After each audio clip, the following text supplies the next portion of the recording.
The girls are top of the ladder. We're smashing teams left, right and centre. Let's get into it. Inside 50 for Ben Braden, who's got it for double figures. For number 10, there it is. Ben Braden hits double figures. Another day, another AFLW win. It's on repeat at the moment, and it's very weird when you're looking at blue and white stripes on the field. But look, we've had to recruit again. So Admin 3's back, our relative AFLW expert. How are you, mate? Fresh off the grand final as well from yesterday. So there's a lot of footy going on for you. Oh, absolutely. Look, as a Fitzroy local, obviously, and half my family being Brisbane, because of that, I went along to the grand final yesterday. It was a fantastic day out, to be honest. Hopefully not too long until I'll be doing that in blue and white this, in the years to come. But look, it was genuinely incredible experience, and hats off to Brisbane for playing really what was kind of as close to perfect, at least for the second and third quarter. That level of football, absolutely amazing.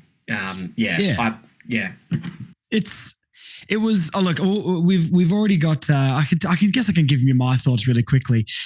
I just thought I couldn't believe how easily Brisbane just dismantled what Sydney were trying to do. I mean, Parker. Yeah. Parker was the only one that really stood up, and we'll talk about that in a second. But like Heaney and Warner, Goulden was okay, but the other two just couldn't get in the game. Brisbane stifled them, and they just couldn't string any ball movement together. So, what was it like in the stadium? Was it? Were you around all the Fitzroy locals? Was it chaos? Was it a bit flat because you were around some Swannies? Well, we were sort of in a bay right next to, like, you know how they sort of alternate, like Brisbane, Sydney. Yeah. We're in like a massive bay of Brisbane fans. And it was really kind of cool just to see like all the people between like the ages of like 30 and 50 with their old Fitzroy kits and everything like that.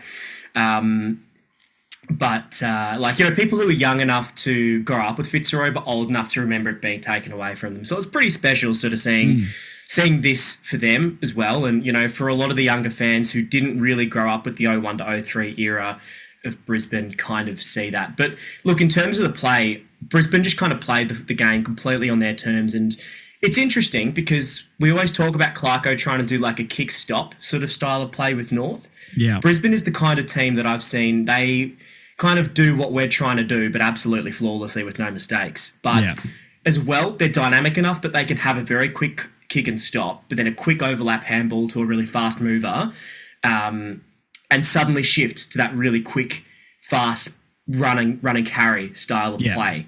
And their defence was probably some of the best I've seen. Harris Andrews is built different, and he's someone who I hope Chom, may be able to emulate someday. That would be nice. Chom, come on, mate. Get down to the granny, have a look. You're the next Harris Andrews. You've just been donned the next Harris Andrews, so no pressure though. Oh, absolutely, yeah. But it was really interesting just sort of seeing Brisbane, because I think the thing with, I was lucky enough to go see the Geelong-Brisbane game the week before. Geelong was playing very run and carry and play on at all opportunities and run, whereas Brisbane was sort of the stop and kick. But sort of like I said, because they do that stop and kick style of play, they're fresh enough that they don't have to rely on just running the other team off the ground. And they're still fresh by the time they are sort of moving the ball nice and slowly. All of a sudden, a couple of quick bursts and they're off. So it was really, really interesting to see that style and that level of dynamic play and being able to shift and be adaptable.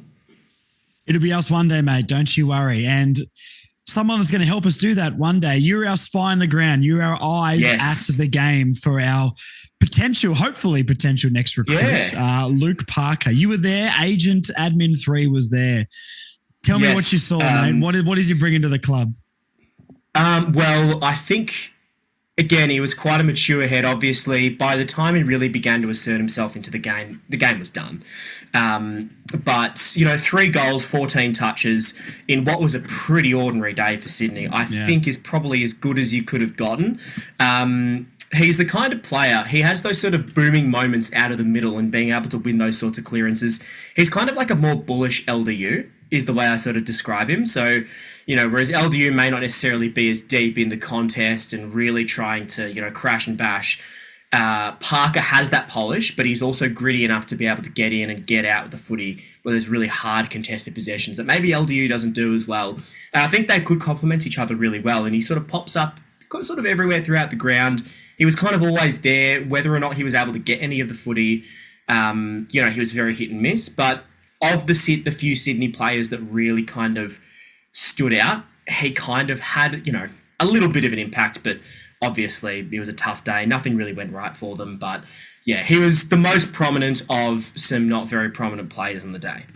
Yeah. He was the only one for me that for the Swans seemed to try and grab the game and go, I'm going to try and do something here. And look, maybe he was just in the positions to be able to do that. But yeah, I mean, look, yes, I guess his 3 goals came too little too late, but at least he was trying to do it. So let's pray that Brady is there getting that signed ASAP, and then the trade window rolls around and we've got him in our team. But look, I don't want to tempt fate, because if it doesn't happen, I'll be incredibly sad and I'll look like a complete fool because we're basically talking like it's happened. But let's not get too far ahead of ourselves. But it's exciting because, I was surprised how many centre bounce attendances he got.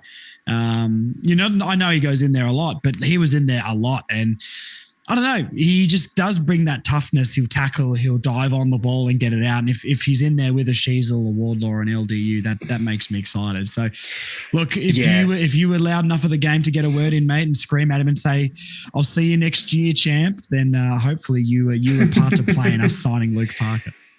Yeah, look, hopefully, and that's the thing, sort of like you said, we've got those players, and we had so many moments this season where we kind of had teams in the ropes, but sort of never really put them to bed. And I think someone like Luke Parker, who I think could do that more consistently, I think would be a fantastic addition. Now, obviously, all the journos seem to think it's a lot. I think they're a lot more confident than what we are, but we know North. We're just scared, though. We've been hurt before. Yeah. So I think we're probably maybe a little bit more nervous than maybe they are. If I'm believing what they're saying, then apparently it's as good as done, which John Ralph, I think it was, from like the News Corp group sort of said that, he was pretty much good to go. I don't know how yesterday's grand final would have affected that. Apparently it doesn't seem to like it will, but look, I'm just going to wait and see and let the footy gods do their thing. And by footy gods, I mean Brady Rawlings. So, no, I think everyone knew you meant Brady Rawlings when you said footy gods, mate. There's only one name that pops to our mind when you say footy god, and it's Brady Rawlings. Yep. Oh, dear. Well, I hope he pulls it through. Let's talk from a team that's going to win a grand final next year in the men. Let's talk about one that might win one this year with the women. So we've got a couple of games to cover here. Their last 2 games, we absolutely obliterated the Blues, and we're recording just after the North Melbourne and Richmond game. But let's wind it back a few days ago. This was on a Wednesday night, an interesting time to put a game at Icon Park. What's the go there, mate? Why are we playing Wednesday nights? Yeah. So basically with the W competition, essentially what happens is there's like a series of compression rounds for each team. So they'll play 3 games in a week. Exhausting, really, really tough schedule. North was the first team to... So North and a few other teams were the first to do their compression games. So for us, we had Port Adelaide, Carlton, and then Richmond, obviously, today. We got 3 from 3, which is absolutely exceptional to be able to do that in such a demanding fixture. We've also got a 6-day turnaround, again, coming up against the Bulldogs on Saturday next week. But, basically, it's so we can get all the games in because of the leases for the ground and everything like that, I believe, and to make sure the season gets wrapped up in a timely manner. But it also gets more games into the season as well, and because... Unfortunately, one of the setbacks of the W competition is that not every team gets to play against each other. So they haven't perfected it, but they've managed to get more teams to play more games against each other, which is really, really good. In 2 games, the last 2 games that we've obviously that we're going to be reviewing, obviously, Carlton, we absolutely smacked, took them to town and scored a highest score in the club's history. And then Richmond, we won, obviously, in an absolute arm wrestle. Now, I think we should definitely talk about it. Like, there were very similar conditions that they were playing in, but one, we sort of eased past the Blues, who have struggled a little bit this year, but then also... Richmond, we only just scraped by, and I think it's going to be really interesting to talk about why each game was so different in terms of the outcome was the same, but the manner in which we did it, I think, was so different. Yeah, well, look, I've got a couple of notes I wrote down here while watching the Carlton one. So let's go to the Carlton first, and then we'll go to Richmond. So one of the things I noticed in the Carlton game, and once again, this is me feeling like I'm learning a lot more. I think I've got a lot more of the players' names down now, and I'm on my way to being a nuffy like yourself, mate. But the thing I noticed in that Blues game is you just, as soon as the ball hits the ground in our forward line, you just can't do anything about it. We swarm, and we're either going to tackle them out of the game and win free kicks, or they're going to be cleaner at ground level and we kick goals from that. They just couldn't stop our small forwards or anyone who was crumbing the packs down on the ground for the Carlton game. That no one could be stopped. It was crazy. Like every time we got a clearance and kicked that ball into the 50, it wasn't coming out unless it went through the middle. Yeah, and I think that's the thing that this North Melbourne team has maybe set themselves apart with. We're not as much of a set shot team. We open play and crumbing ground balls has been so good this year. We've got those really bullish players, Emma Carney's, Jenna Bruton, Taylor Gatt, even Bella Eddy as well up forward, who can absolutely just like pick up ball in dispute, snap, goal, that sort of a thing. And then, like you said, also the swarming and tackling of the team. It's just sort of the being able to close down players. And I think that's the thing with W is, I think maybe they're used to having opposition teams are used to having a little bit more time to use the footy, whereas North hasn't allowed other teams to do that. And they've kind of really, as the ball's in motion, they're already on their way to the next player. And I think that's really cool to see. And it's really exciting because it's just like, you just know that it is going to be an absolute effort for another team to respond, rebound, and go to the other end of the ground for a goal. Yeah, well, Bella Eddy was actually one I was going to point out. She had a fantastic game, two goals, but 20 touches as well. Which for especially for a game in the conditions that it was, really good effort. And she was one that capitalised. You can see the spread of goal kickers though as well. Like my favourite, Vicky Wall on the board. Of course, Lulu Puller, Martin, Garner, and Craven all having one each, and all of those players were so being really clean and so good at ground level. So I think that there's the spread of goal kickers and the swarm, almost like our own version of the Orange Tsunami, right? Where it's like we just pushed forward so much and so much pressure. Someone like a Vicky Wall is a good example. With the pressure, as soon as that ball's around her, she's either going to win it or take out the person who wins it, and then she can, obviously impact the scoreboard herself. So the spread of goal kickers was really good in that game.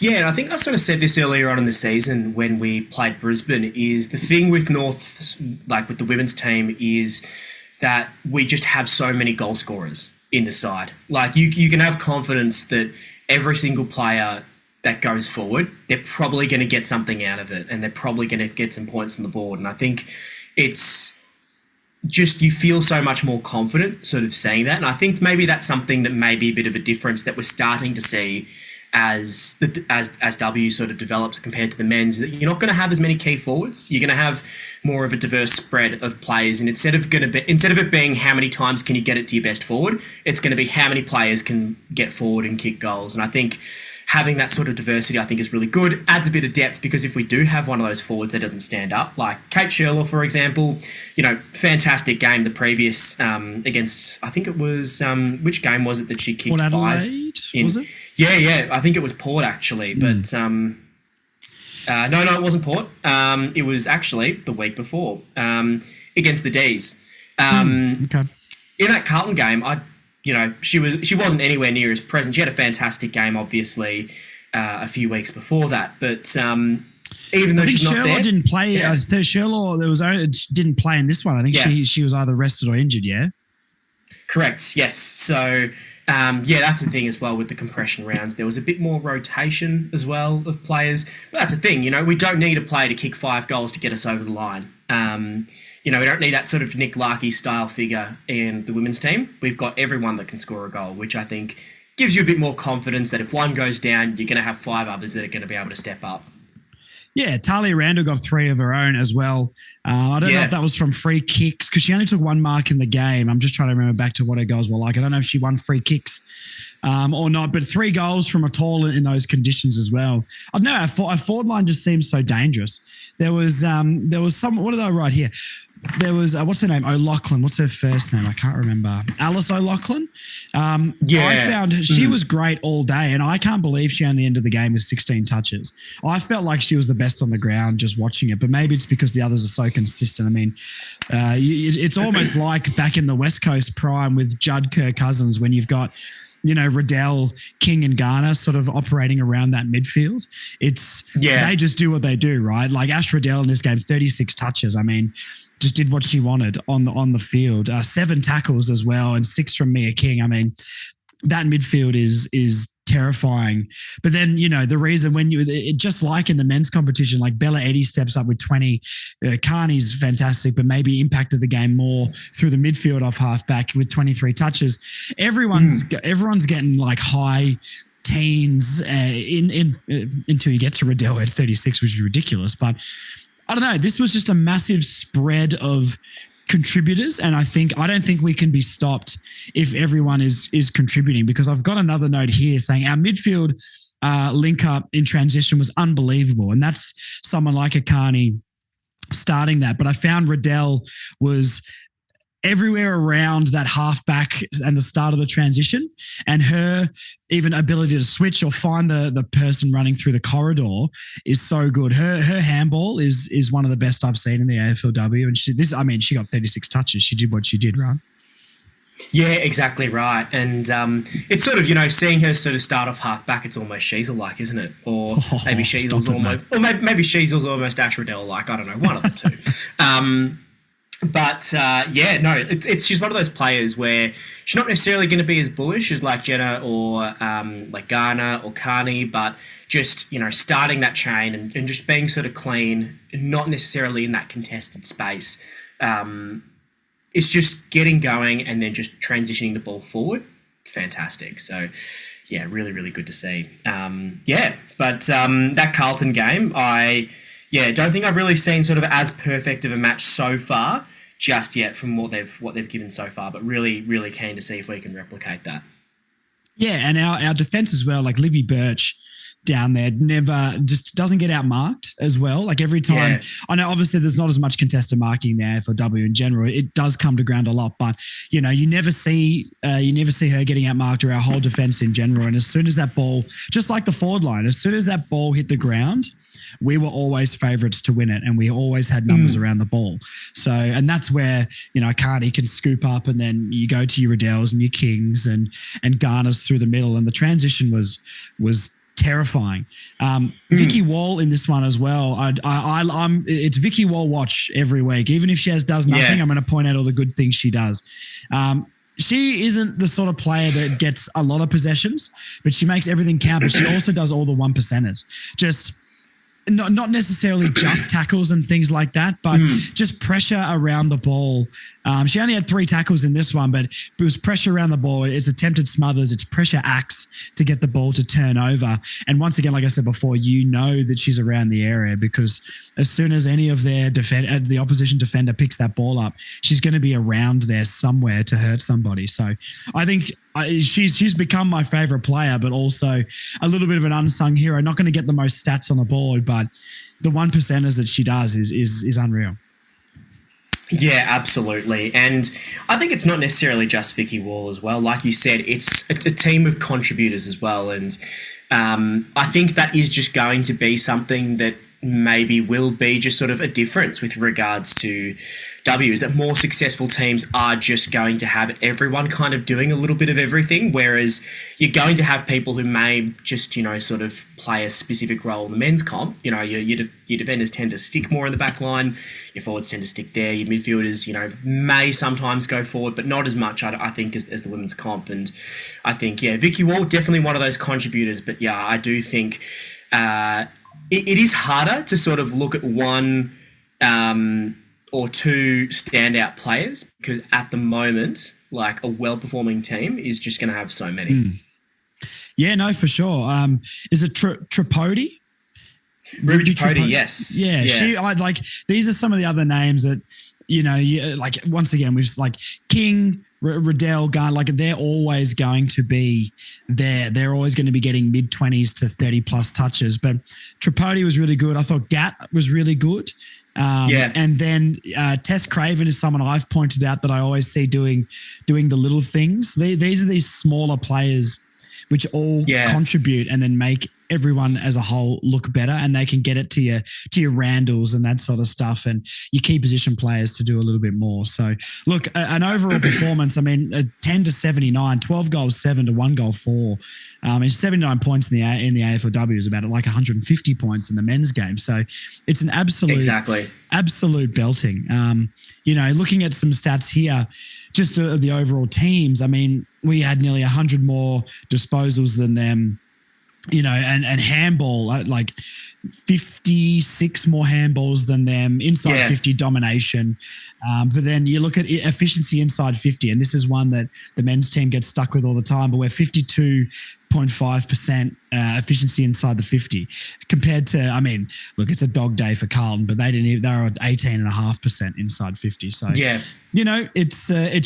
it's strength in numbers, and we just absolutely ran over the top of them. So all in all, I think, just a domination, to be honest.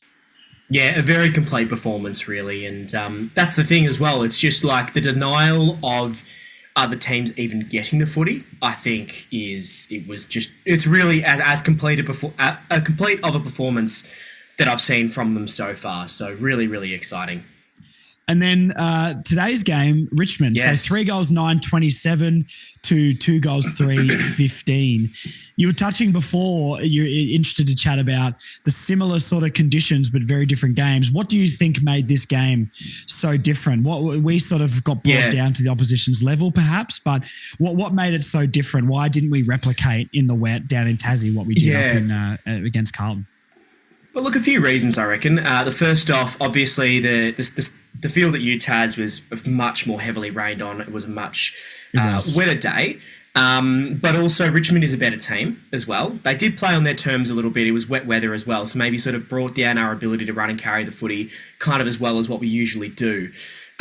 We were also sorely missing a few players as well. So Taylor Gatt, obviously out with illness.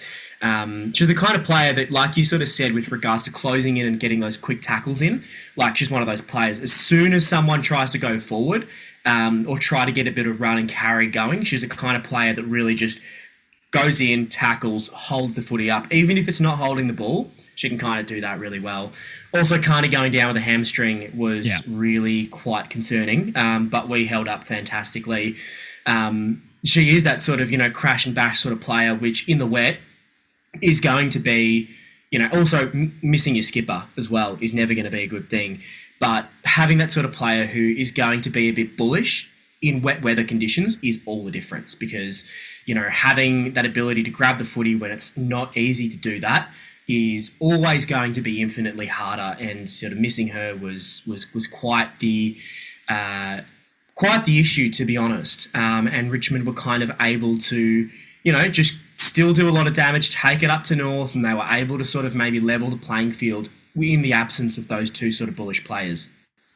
Yeah, I mean, you look at some of the numbers here, and it's your big three, your three-headed monster again. I mean, it's Garner, Riddell, and King. They're just all 20-plus possessions, 17 clearances between them, and the tackle count. I mean, Garner had 12 tackles, Riddell 9 tackles, and King 8 tackles. So, they just can't be stopped, to be honest. Ruby Tripodi as well, 8 tackles, Vicky Wall 7, Alice O'Loughlin 7.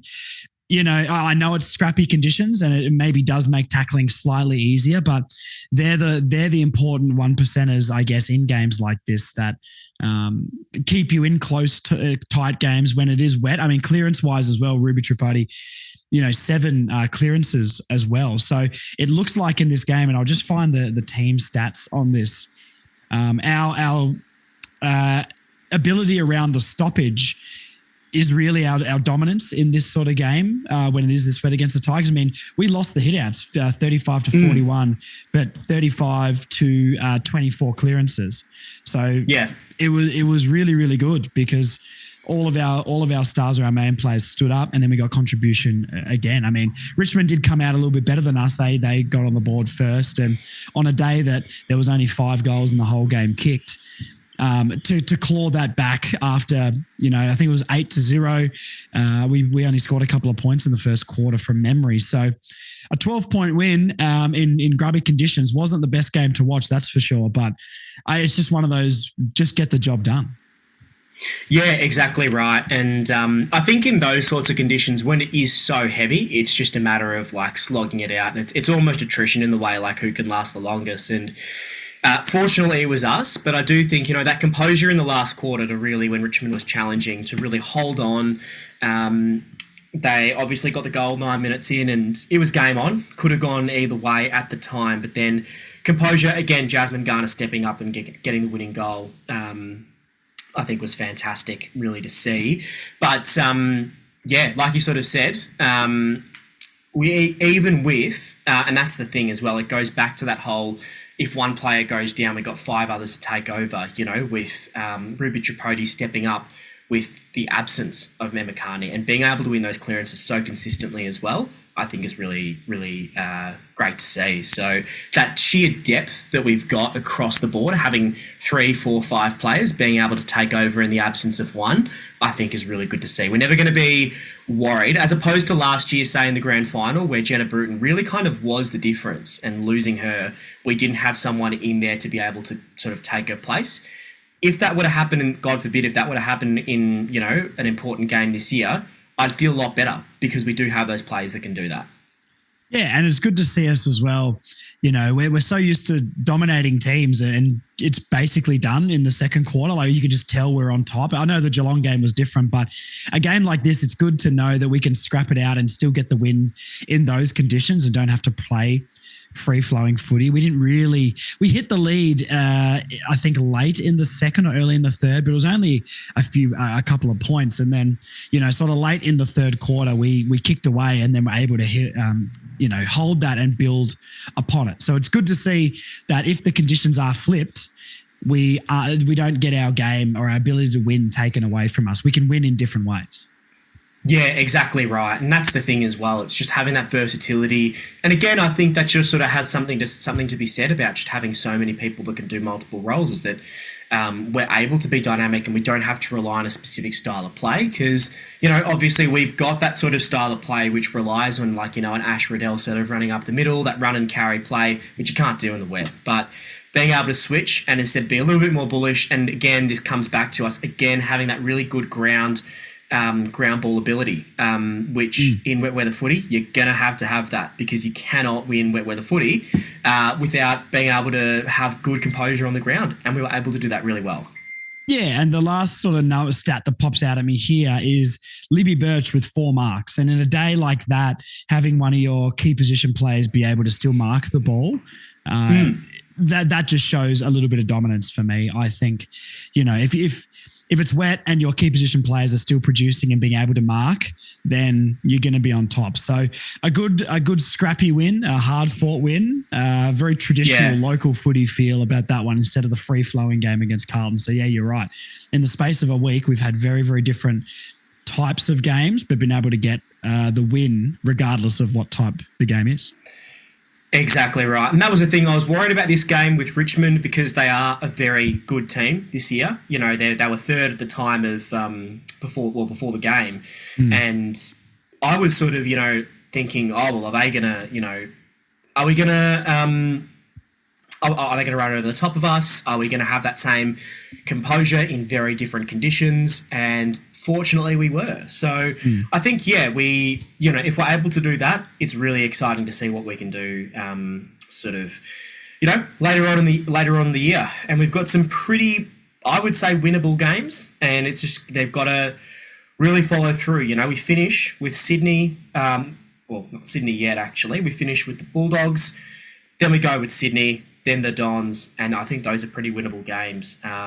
In terms of real challenging games, we've got the Crows, second last, and Gold Coast, who are at the moment at the bottom. We would hopefully get the win there. So, I really think, Adelaide obviously has always been a bit of a staple of the W competition. They're always sort of up there and always challenging. So I think, the next 3 weeks, is just keep doing that consistent sort of style of footy. And as long as he can bring it up to the Crows, I reckon we're really, really looking good for, the last little bit of the season finals. Yeah, and we've gone top of the ladder too as well by a couple of points. So the Crows and the Hawks yet to play, but even if they did win, we're still 2 points ahead on the top of the ladder. So we've and our percentage is ungodly with 273%, and the next best being 175. So we're 100% better than the next best team on percentage, which is preposterous, to be fair. So I don't think I've ever seen 273% on a ladder ever. So look, we've had some. I guess that's what you get when you absolutely beat down some teams. So look, pretty planted with percentage and points up on the top of the ladder. So you can't complain with that. Absolutely not. Look, I think as a North fan, it's not something we're used to, but I think we'll just enjoy it while we can. The last point I've got here before we finish up, I don't know if you saw on the broadcast of the North Carlton game, but Agent Dersma was hanging around with Harley Reid. Yes. Because I think Dersma's sister, I'm assuming, or one of his family members plays for Carlton. But him and Harley Reid were having a good old chat. I wonder if he was talking contracts and maybe playing in the midfield together eventually. Hopefully Agent Ders is on it. But what are your thoughts on Zane buttering up big Harley Reid? Look, I think there's always a nice little opportunity for networking. I think he's gonna. I think he's really enjoys his time at LinkedIn. Yeah, exactly. I think he's going to enjoy his time at West Coast while he can. Obviously when the time comes, I don't think anyone's going to complain with Harley Reid in their team, and I think any team with him in it's going to be better off. I think I'll put it this way. I'd like us to work on the current targets we have right now, and hopefully the results follow. Well, look, Luke Parker comes in for a few years and then we can recruit Harley after Parker and they can just do a straight swap. So, Brady, if you can sort that out for us, mate, just get that one cooking now if that's all good. But we've got George Wardlaw, so who cares about Harley Reid? Never heard of him. Exactly right, yeah. Look, in terms of, I'm not sure if you wanted to chat more about the draft as well, but, not the draft, sorry, the trade period, but that seems like we've got some pretty interesting rumours going around, obviously, and stuff that's already been done. But yeah. Well, look, we do. Look, I do have a trade podcast dropping pretty similar time to I'm going to put this one out. So, look, we can maybe talk about that off the air because people are sick of hearing me talk about trades at this point. But I'm excited, mate. Look, there's some good experienced players out there that we're strongly rumoured to in a Caleb Daniel and a Tony Parker. It's not the Spurs, Luke Parker and Jack Darling. And I think that'd be great recruitment for leadership. Let's just hope Jake Stringer doesn't wind up as a North player. And then we go to the draft and let Brady cook as he does. So, yeah, look, I'm excited, mate. They're going after the right targets. And I think that's what excites me. Yeah. I think it's good. I think at the end of the day, honestly, part of it, obviously, the buck stops at Brady Rawlings, but I think Clarko is finally identifying areas that we need to grow in. Yeah. And I've sort of said this for a little while, like next year is the first year where I'm going to properly start to judge Clarko and see whether he actually belongs at North long term. Yeah. Because, this year for me was year one. Everyone's like, oh, it's his third year. It's like you can't really actually count 2023 going in. But yeah, with regards to what we've got, I think this is probably the best opportunity that we've got to sign some really, really good players in this trade period, in this free agency period. I don't think anyone that we're looking at the moment is a bad choice. I think some are better than others and some should be priorities more than others. But at the same time, I think any degree of, as long as we get, I think, at least two of the targets that we're sort of looking at, I would consider this at least a decent trade period. 3 or more, I would say would be very good. Yeah, no, I agree with that. So October 4th, it all kicks off, mate. So as soon as that happens, it's going to be a very busy 12 days for the podcast here. Who knows? Every day is going to have chaos. And let's just hope day one, Luke Parker's done. We can all relax. and we don't have to stress too much. If that comes down to the last day and we don't have Luke Parker signed up, that's going to be a stressful transfer deadline day. I know, yeah, I will be sweating. Well, look, it seems like Darling's done. He wants to come here. He's nominated North, and it seems like West Coast wants to dish him off for cheap. And if it's a draft pick that we weren't going to use, I'm pretty cool with that. 64, I think, so they can use. Yeah, I think it's time to start using some of our draft picks to get established talent. We've got enough young talent. We've got so many new faces coming through. Let's get some established talent and get some wins on the board. Yeah, let's be bold. That's the sort of thing I was actually I bumped into Money yesterday, actually. Oh, and really? We were talking about this, that, let's take a risk this time. We have done well in the draft. We've got some good players there. Like, for the first time in a while, I can actually say we've got a fair few good players. And I think now let's take some risks and try something different, because just being at the draft probably isn't going to make the difference. Try recruiting. Use those upper-end draft picks to get some established stars. And I think there's enough there that if we get a couple of them, we're going to start seeing some wins pretty quick. Yeah. You're getting me all excited, mate. You're getting me all excited. Yep. I'll tell you what. Well, look, we better leave it there. But thank you for coming on. We'll talk more AFLW in the next week or two. And Absolutely. Look, let's hope for some big recruits for the men and some premiership cups for the women. Sounds good. Thank you very much. Thanks for coming on, mate. We'll chat to you again. Easy, no worries. Thanks, man.